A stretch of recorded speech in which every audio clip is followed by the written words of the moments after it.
তাই আপনি ওগুলোকে সব কিছু সেটেল করে ফেলান। তুই কাগজের সাথে সেটেলমেন্টের কথা কইতেছস? অগোর সাথে কোনো সেটেলমেন্ট হইব না। এটা কি অগো বাপের কেনা ব্যবসা?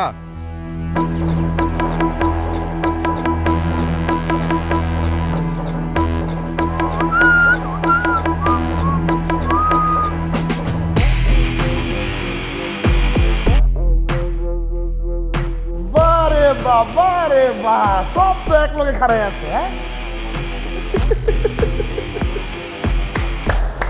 কি সুন্দর আমার তিন ভাই এক ছাদের নিচে। না আসতেছেন কেন? না আজকে কি বড় ভাইকে আপনার জোক শোনাইছে?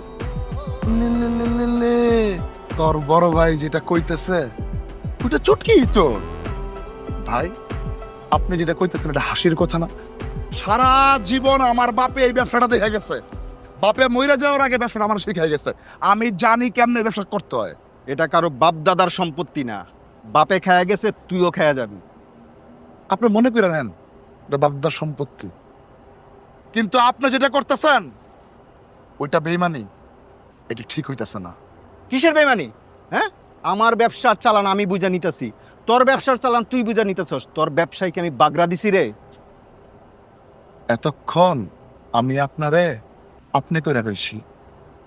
তুই আর তোর বাপে আমার বাপের কামলা আছিলি। এখন পোলায় যদি মালিকের লগে একই ব্যবসা করতে চায় তাহলে এটা বেইমানি না? এই, তোর বাপ আমার জন্য কি করছে? হ্যাঁ, সারা জীবন বেটা খাড়ায় মারছে। আমি যখন জেলে গেছিলাম তোর বাপে কিন্তু পারতো আমার ছুড়ে আনতে। এই আরিফ, এই আরিফ তোর বাপের জন্য কি করে নাই? তোর বাপের যদি চামড়া দিয়ে স্যান্ডেল বানায় দেয়, হ্যাঁ, সেইটাও কম হয়ে যাব। বাপ নিয়ে যদি একটা কথা কস তোরা জাস্ট ফাইরে বানাবো। তোর বাপে